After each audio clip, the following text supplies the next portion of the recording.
Adding value/packaging. Added value. Value-adding methods.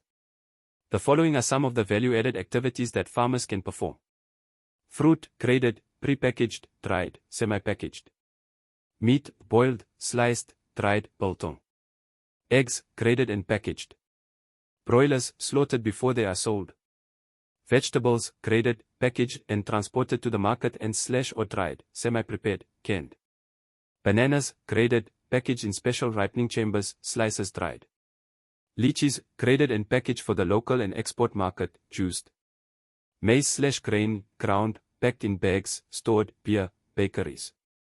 Milk, dairies, yogurt, sour milk, cheese, butter.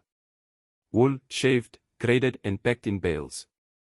Potatoes and onions, packed in bags, transported to the markets, chips, snacks.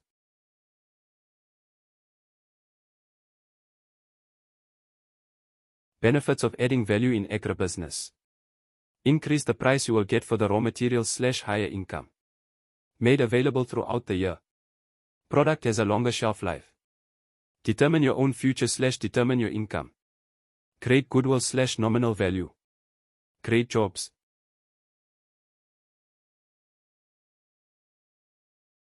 Disadvantages of processing. It is difficult to raise capital for new industries. New products compete with established products in the market. Lack of competition and expertise of the business owner.